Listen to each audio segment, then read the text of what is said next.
전 세계적으로 새해는 12월 31일이 지나고 다음 날인 1월 1일로 지킵니다. 그런데 몇 나라들과 민족들은 새해를 다르게 지키기도 합니다. 가령 유대인들의 새해는 제가 올해 초 말씀드렸듯이 로시 하샤나인데 양력으로 9월 하순쯤에 새해를 지킵니다. 태국은 매년 4월 중순, 우리나라와 중국은 매년 1월 하순쯤 우리가 새해로 지킵니다. 그리고 각 나라마다 중요하게 지키는 절기도 다른데요. 이와 같은 현상은 절기력이 다르기 때문에 그렇습니다. 각 나라의 문화에서 무엇을 중요하게 여기는가에 따라서 각 나라가 사용하는 절기력이 있게 되어지죠. 그 절기력에 따라서 새해라든지 또 그런 절기들이 다릅니다. 우리나라의 사람들은 두 개의 절기를 지킵니다. 하나는 양력이고 하나는 음력입니다. 주로 양력을 지킵니다만 명절은 음력 기준으로 지킵니다. 그래서 구정과 추석을 지키는 것은 물론이고요. 정월 대보름에는 오곡밥과 나물을 먹고 동지에는 팥죽을 못 먹습니다. 여러분은 잘 모르시겠지만 동지가 되면 우리 교회 집 맞은편에 있는 팥칼국수집 대박이 납니다. 작년에도 사람이 많았는데요. 정말 대박이었던 것은 재작년이었습니다. 재작년에는 코로나로 인해 그 사회적 거리두기가 실시되고 있었음에도 제 기억에 그날 우측은 포장하는 사람들, 좌측은 매장에서 식사하는 사람들이 줄을 섰는데 신호등까지 줄 서 있었습니다. 이것은 우리가 한국인이기 때문에 지키는 것이죠. 그런데 그리스도인들은 여기에 더해서 또 하나의 절기를 더 지킵니다. 그것은 교회력입니다. 교회력이란 성도 개개인의 신앙과 그리고 공동체의 유익을 위해서 만든 절기력으로 예수 그리스도의 죽음과 부활의 역사를 1년 주기로 지키도록 구성되어 있는데 교단과 교파에 따라서 조금씩의 차이는 있습니다만 주로 성탄절과 그리고 부활절을 지킵니다. 성탄절을 지키기 위해서 4주 전부터 지키는 절기가 있었습니다. 이것을 우리가 대강절이라 또는 대림절이라 그렇게 하죠. 그리고 부활절을 지키기 위해서 부활절까지 주일을 제외한 40일을 지키는데 이것을 사순절이라고 합니다. 그 가운데 특히 부활절 전 주간을 이번 주간이 되겠죠. 고난주간이라고 하고요. 부활절 전 주일을 종려주일이라고 합니다. 실제 다음 주일이 부활주일이기 때문에 오늘이 종려주일입니다. 종려주일은 예수님께서 십자가에 죽으시기 위해 예루살렘 성에 들어가시는 길에 일어난 사건을 기념하는 날입니다. 자, 그렇다면 예수님께서 예루살렘 성에 들어가시는 길에 어떤 사건이 있었는가? 이것을 생각하지 않을 수 없는데 본문에서 그 사건을 소개하고 있습니다. 예수님은 이 땅에서의 그 궁극적 사명, 십자가의 죽음을 완성하기 위해서 예루살렘 성으로 제자들을 데리고 들어가시는데 그 성 안에 있던 사람들이 자신의 겉옷을 깔고 그리고 종려나무 가지를 흔들고는 호산나 호산나를 외쳤습니다. 본문에 의하면 그때 주님은 나귀 새끼를 타고 입성하셨는데 그 사건을 기념하는 것이 종려주일입니다. 여기에 서로의 입장 차이가 있음을 우리는 알고 있죠. 예수님은 그 성에 들어가신 목적이 제가 조금 전에 말씀드렸듯이 죽으시기 위해서였습니다. 그러니까 예수님의 입성은 죽음을 준비하기 위해서 예루살렘에 들어가는 것이었습니다. 반면에 예수님의 제자들을 포함한 예수님을 따랐던 많은 사람들은 예수님이 왜 예루살렘에 입성하시는지 그 이유를 몰랐습니다. 아니, 정확하게 말하자면 그 이유를 예수님의 의도와 다르게 자의적으로 해석했습니다. 오해했다는 얘기죠. 수많은 인파가 예루살렘 성입구에 쭉 도열해서 예수님을 환영했습니다. 그 이유가 무엇이냐? 그들은 이제 하나님의 나라가 자신들 가운데 도래할 것이다. 이제 이 땅에 이 민족에 새로운 역사가 쓰여질 것이다. 그렇게 생각했기 때문입니다. 하나님께서 보내신 그 메시아가 예루살렘 성전에 임하셔서 고통받는 백성들을 구원하시기 위해 우리를 억압하고 있는 저 로마 군대를 끝장내시고 이 땅 어디에서 찾아볼 수 없는 이상복지국가, 낙원을 건설할 것이라 그렇게 그들은 믿었던 것이죠. 거기에 덧붙여서 12사도들과 사도는 아니지만 바나바와 같이 사도에 버금가는 제자들은요, 예수님께서 세우실 나라에서 그동안 내가 수고했던 것에 대한 보상을 받겠구나, 그런 기대감을 가지고 예수님의 입성을 환영했던 것입니다. 이런 모습은 우리나라에서도 흔히 보는 현상이죠. 매년마다 5년마다 우리는 대통령 선거가 있습니다. 투표가 마감되고 개표가 시작되면 방송국에서는 실시간으로 전국 집계 현황을 발표합니다. 여러분들도 아마 밤까지 좀 보시다가 이제 자야 되니까 주무실 텐데, 후보들도 어느 정도 시간이 되면은 이제 그 캠프에서 집으로 갑니다. 그리고 중간중간 각 후보의 그 캠프의 모습을 보여주죠. 자, 새벽쯤 되면 후보들의 모습이 보이지 않다가 당선이 거의 윤곽이 드러날 때쯤 되면 이제 후보들이 자기 캠프로 나옵니다. 그리고 그 장면 기억하실 겁니다. 그리고 어느 시간이 되면 이제 방송에서 당선 확실히 뜹니다. 자, 여러분 그 말 딱 뜨는 순간에 혹시 여러분 그 표정 기억나십니까? 분명 어느 캠프에서는 승리했기 때문에 그 소식을 듣고는 후보에게 꽃메달을 달아주고 그 다음에 그 이름을 연호하고 박수를 칩니다. 그런데 혹시 그 장면에서 그런 생각 해보신 적 있으신가요? 그 후보 옆에 있는 사람들은 왜 저렇게 좋아할까? 당연히 좋겠죠. 자기가 지지하는 후보가 승리했으니 이제 세상이 조금 바뀌겠구나, 그런 기대감 때문에 좋겠죠. 그런데 그 기대의 이면에 이런 속내도 있습니다.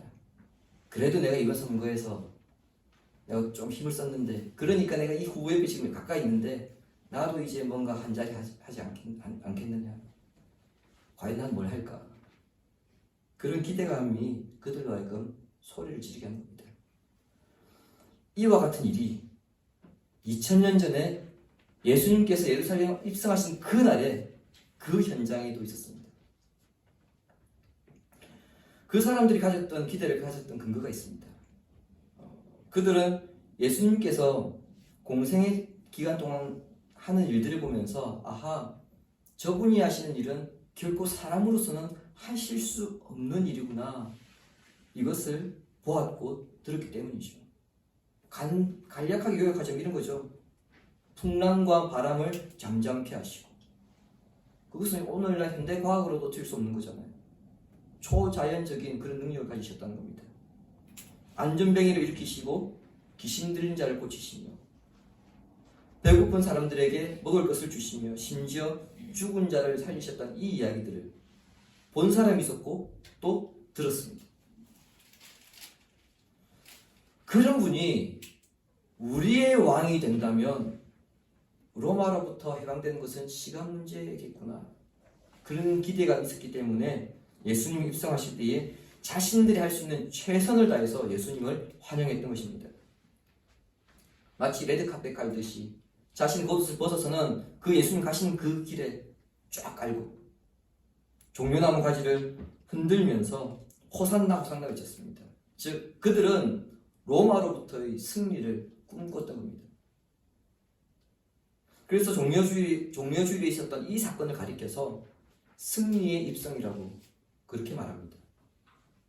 그러나 우리가 잠시 이 사건에서 한 발자국만 뒤로 떨어져서 다시 생각하게 된다면 우리는 한 가지 사실을 알게 될 것입니다.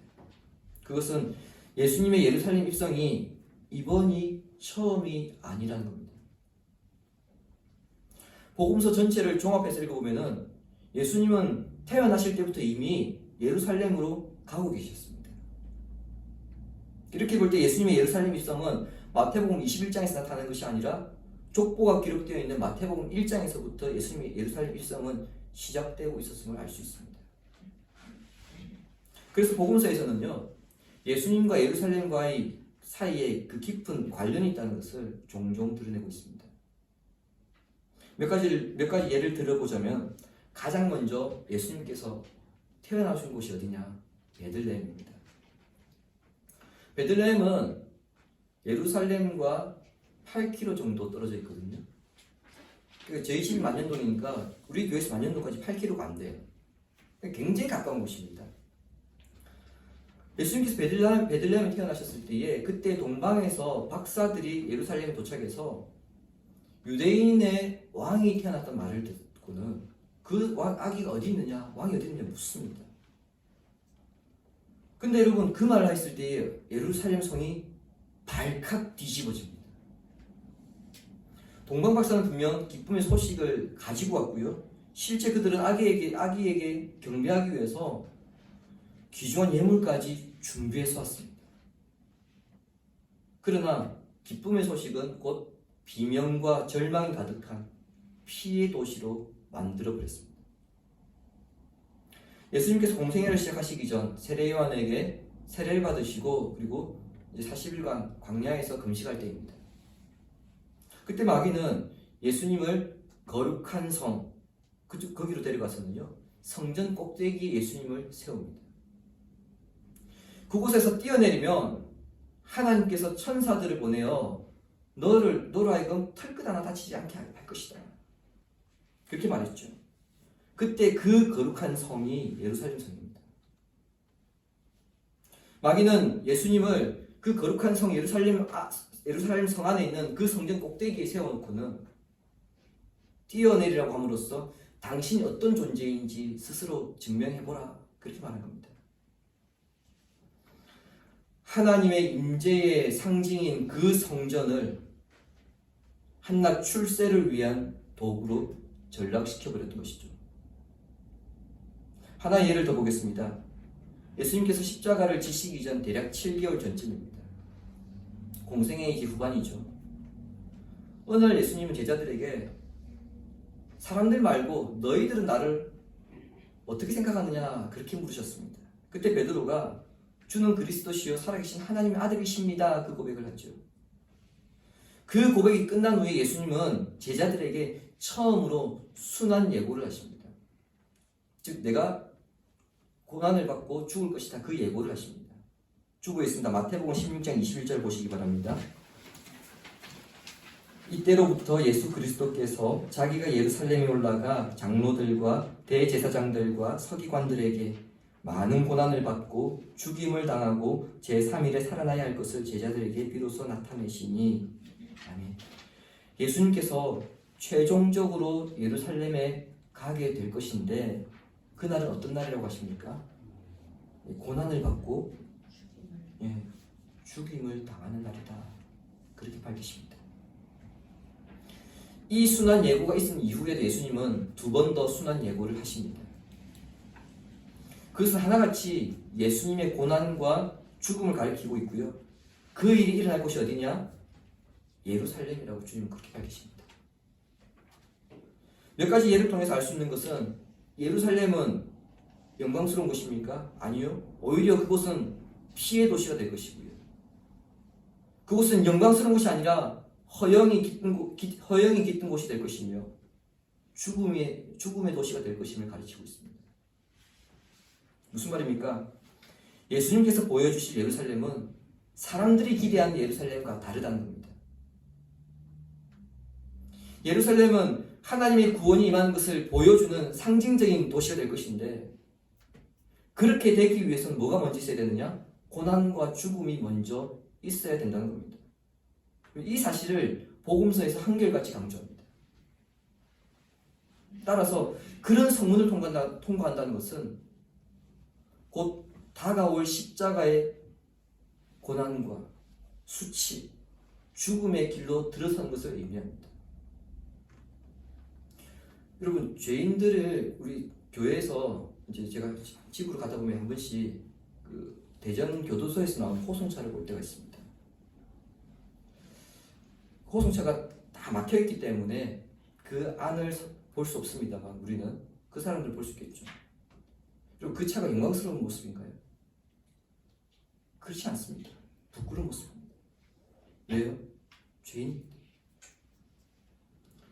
예수님께서 예루살렘으로 지금 들어가는 이 길은 당신은 죄가 없으셨지만 모든 사람의 죄를 지고 가는 길이기 때문에 그 길은 영광스러운 길이 아니라 그 길은 부끄러운 길입니다. 그 길을 지금 주님께서 들어가신 겁니다. 그런데도 사람들은 어떻습니까? 축제 분위기에서 호산나 호산나를 외치고 있습니다. 이것은 그들이 예수님께서 예루살렘에 왜 들어오시는지 그 이유를 몰랐다는 반증입니다. 호산나의 뜻은 이제 구원하소서 이런 뜻이죠. 종려주일로 지킨 그날, 예수님께서 예루살렘에 입성하신 그날에 사람들이 환영했던 것은 이제 우리 더 이상 고생 끝났구나. 이제 우리는 행복을 누릴 수 있겠구나. 그런 기대감이었습니다. 그러나 주님은 예루살렘 성에 입성하시면서 환영하는 인파들을 향해 그들의 기대가 잘못되었으며 내가 왜 지금 이 예루살렘에 입성하고 있는지 그 목적을 똑똑히 보여주겠다. 그것을 행동으로 보여주셨습니다. 예수님께서 예루살렘 근처에 도착하셨을 때에 제자들을 보내어서 나귀 새끼를 끌고 오게 하시고요. 그 나귀 새끼를 타고 예수님께서 예루살렘에 입성하신 겁니다. 사람들은 지금 덮어놓고 예수님을 민족 해방의 지도자로 그렇게 생각하고 있습니다만 예수님께서 지금 무엇을 타고 있는지를 그들이 생각했다면 그들의 환영이 잘못되었음을 깨달았을 것입니다. 만일 주님이 민족 해방을 쟁취하기 위한 그런 지도자로서 이 예루살렘 성에 들어가신다고 한다면 나귀 새끼가 아니라 영광과 위엄의 상징인 말을 타시고 입성하셨을 겁니다. 그러니까 사람들은 오로지 민족 해방, 독립, 주변 국가들이 부러워하는 이상 국가를 건설하는 거기에만 관심이 있는 것이지 정작 예수님의 의도가 무엇인가 여기에는 전혀 관심이 없다는 거죠. 그러나 본문 5절은 예수님이 의도적으로 나귀 새끼를 타셨다는 것을 강조합니다. 5절은 구약의 스가랴서를 인용한 말씀인데요. 스가랴 9장 9절을 우리 함께 읽도록 하겠습니다. 시온에 따라 크게 기뻐할지어다. 예루살렘에 따라 즐거이 부를지어다. 보라, 내 왕이 내게 임하시나니 그는 공의로우시며 구원을 베푸시며 겸손하여서 나귀 새끼를 타시나니 곧 작은 것 곧 나귀 새끼니라. 아멘. 스가랴 9장 9절에 의하면 시온의 딸은 예루살렘 사람들로서 유대인을 가리킵니다. 스가랴는 남유다가 바벨론 포로로 끌려갔다가 이제 1차 귀환 이후에 사역했던 선지자입니다. 당시 유다는 암울했죠. 바벨론 포로로 끌려갔다가 1차로 이제 귀환했던 사람들이 예루살렘에 와서 보니까 참담했습니다. 무엇보다 성전이 파괴된 것에 대해서 그들은 할 말을 잃었습니다. 철저하게 성전 중심의 그 삶을 살았던 민족으로서는 성전이 완전히 폐허가 된 모습을 보면서 자신의 민족의 그 정체성이 한순간 뿌리 뽑혔다는 것을 그들은 확인했던 겁니다. 지난 2월 튀르키예에서 강진으로 삶의 터전을 이루는 사람들이 있습니다. 그 참담한 가운데에서 일상으로 돌아가기 위해서는요, 당장 거처할 집과 사회 기반 시설들이 복구되어야 합니다. 그러나 유대의 백성들은 자신의 집이나 사회 기반 시설보다는 성전부터 재건하기 시작했는데 그때 사마리아 사람들의 방해로 공사가 중단한 일이 벌어집니다. 이 일이 무려 14년째 지속되었는데 그 시점에 스가랴가 선지자로 활동합니다. 그리고 스가랴는 백성들을 권면하여서 4년 만에 성전을 그 중단되었던 성전 공사를 이제 완성합니다. 참 기쁜 일이죠. 그런데 성전을 재건하고 이 성전을 봉헌하는데 눈물을 흘리는 사람도 있었습니다. 감격해서요? 물론 감격함도 있었겠죠. 그런데 그때 눈물 흘린 사람들이 누구였냐면은 바벨론 포로로 끌려가기 전에 찬란했던 영광의 상징인 솔로몬 성전을 본 사람들이었습니다. 찬란의 영광이 빛났던 그 솔로몬 성전에 비하면 지금 이번에 다시 지은 이 성전은 어떻습니까? 너무 초라했던 겁니다. 너무 초라했습니다. 그리고 죄로 인해 바벨론에 끌려갔다가 다시 하나님의 은혜로 조국으로 돌아왔던 이 기쁨이 교차하면서 그들이 울었습니다. 그때 스가랴 선지자가 한 말씀이 본문의 말씀입니다. 우리에게 정말 기뻐하게 될 날이 올 텐데 그날은 구원하실 왕이 오는 날이다. 그런데 그 왕이 무엇을 타고 옵니까? 나귀 새끼입니다. 왕의 신분으로는 절대 타지 않을 그것을, 그 나귀 새끼를 왕이 타고 온다는 것인데, 만일 왕이 나귀 새끼를 타고 오는 것을 본다면 하나님께서 우리에게 주시는 참된 기쁨의 날이 도래했다는 것을 깨달아라. 그 말씀이 스가랴 9장 9절 말씀입니다. 여러분, 왕이 나귀 새끼를 탄다는 것은 자신을 결코 낮추지 않으면 그것은 불가능한 일입니다. 저희가 아주 작은 목사이다 보니까 제가 경찰을 타고 다닙니다만, 그러다 보니까 누구도 이상하게 보지 않습니다. 그런데 500명 이상의 교회에 담임 목사가 경찰을 탄다면 어떻게 되겠습니까? 당장 그 교회에 당회원 장로들부터 난리 나지 않겠습니까? 목사님, 우리 교회에 그래도 위치가 있지, 어떻게 그렇게 잘 타고 다닐 수 있겠느냐? 제가 들은 교회 중에 150명 정도 모이는 교회, 그렇게 큰 교회 아니죠. 근데 목사님이 몇 년 전에 자기는 꼭 제네시스를 타야 되겠다고 우기셨던 분도 계십니다.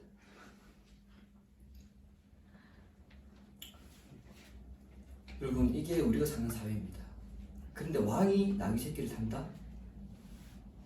오늘 대통령에게 모닝을 타고 출타하십시오. 타겠습니까? 불가능한 일입니다. 정말 불가능한 일입니다. 그것은 왕으로서의 품격이 떨어지는 일이기 때문에 상상할 수 없는 일이죠.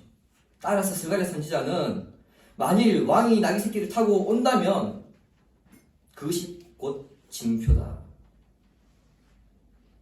그와 같은 일이 지금 예루살렘 성에서 일어나고 있는데 백성들은 정작 예수님을 엉뚱한 왕으로 이해하고 있습니다. 예수님이 주시고자 하는 구원과 전혀 다른 구원을 그들이 기대하고 있기 때문이죠. 우리가 흔히 이런 말 하죠. 사람은 자기 눈에 보이는 것만 보고 듣고 싶은 것만 듣는다. 이들은 지금 어떻게든 로마로부터 독립하는 것 그것만 원하고 있기 때문에 예수님이 무엇을 타고 오시는가 그것은 보이지 않는 겁니다. 주님께서 그분의 백성들에게 주시고자 하는 것이 무엇인가 이것은 이해하지 못한 채 자신의 관점에서 그냥 받을 것만 생각하고 기대하고 있다 보니까 정작 예수님의 의도와 다르게 그들은 환호하고 있는 것입니다. 근데 여러분, 이게 대단히 위험한 일입니다. 그냥 넘길 수 있지, 뭐 그럴 수 있지, 그런 문제가 아닙니다. 왜냐하면 자신의 기대와 달라질 때 얼마든지 주님을 대적할 수 있기 때문입니다. 실제 예루살렘 성에 입성하고 있는 예수님을 환호하고 있는 이 사람들이 불과 닷새 만에 예수님을 십자가에 못 박으라고 아우성칩니다. 그러므로 예수님이 왜 예루살렘에 입성하시는지 그 이유를 분명히 알게 될 때 주님의 고난에 동참하는 삶을 살 수가 있고 그 입성에 진정한 환호를 보낼 수 있는 것입니다. 주님이 사랑하신 성도 여러분, 지금 청년 세대들은 잘 모를 텐데요. 지금으로부터 30년이 훨씬 더 지난 노래인데 하덕규 씨가 부른 가시나무라는 노래가 있습니다. 원래 CCM으로 나온 노래거든요. CCM으로 나왔는데 일반 가요로 많이 알려져서 조금 시간이 더 지나서 조성모가 이 노래를 또 부르기도 했습니다. 근데 이 노래의 가사에는 내 속에 내가 너무도 많다라는 고백이 담겨져 있습니다. 우리가 살아가면서 이런저런 바람들이 너무 많고 또 주님이 원하시는 것이 아니라 자신이 원하는 것을 주께서 주시기를 간절히 바라고 간구한다면 우리는 주님이 주시는 구원, 참된 평안을 누릴 수 없을 뿐만 아니라 주님이 걸어가시는 그 십자가의 길을 바라볼 수 없습니다. 번영과 성공, 자기 만족과 자기 연민으로 가는 그 길들만 바라보기 때문에 골고다 언덕을 향해 가시는 그 주님을 바라볼 수 없는 것입니다. 오늘 우리는 종료주일로 예배를 드리고 있고요. 이제 내일부터는 한 주간 고난주간으로 지키게 됩니다. 부활의 영광이 우리에게 찬란하게 임하기 위해서는 그 이전에 예수님의 죽음의 의미가 더 명확하게 드러나야 합니다. 그리고 부활과 죽음과 부활의 주인공이신 예수님의 의미를 바라볼 수 있어야 부활의 영광을 찬란하게 우리가 바라볼 수 있는 것입니다. 그런데 그것을 바라보게 하는데 방해하는 장애물이 있다면 우리는 그 장애물을 걷어버려야 할 것입니다. 예수님은 어떤 사람이 주님을 바라볼 수 있는가 여기에 대해서 말씀하셨는데 마태복음 5장 8절 우리 함께 읽겠습니다. 마음이 청결한 자는 복이 있나니 그들이 하나님을 볼 것임이요. 아멘. 마음이 청결하다는 것은 마음이 순결하고 깨끗하다는 것으로 제가 조금 전에 말씀드렸던 내 안에 자리 잡고 있는 번영과 성공 그리고 자기 만족을 포기하고 내려놓는 것입니다. 우리의 삶과 마음이 거울처럼 예수님을 드러낼 때에 비로소 우리가 예수님을 닮아간다 그렇게 말할 수 있죠. 그리고 그런 삶이 될 때에 비로소 우리가 하나님을 바라볼 수 있습니다. 한 주간 고난주간을 보내면서 예수님께서 내 인생의 주인 되신다 이 사실을 인정하는 삶을 살기 바랍니다. 지금까지 내가 가져왔던 편견적인 신앙을 버리고 묵묵히 내 안에 내재되어 있는 그 욕망을 내려놓으며 주님께 절대같이 우선순위를 두면서 살아가시기 바랍니다. 그렇게 살아간다면 우리는 승리의 입성을 하시는 예수 그리스도를 향해 진정으로 호산나를 부를 수 있는 사람이 될 것입니다. 자신의 연약함과 완악함이 보이게 될 것이고요.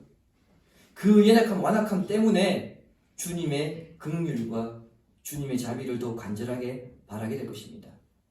종료주의를 시작으로 한 주간 고난주의를 보내면서 예루살렘 입성의 의미를 생각해 보시고 눈에 보이는 영광이 아니라 마음이 청결하여 주님의 구원을 바라보는 믿음의 승리를 이루어가는 성도들 되기를 성부와 성자와 성령의 이름으로 축원합니다. 아멘.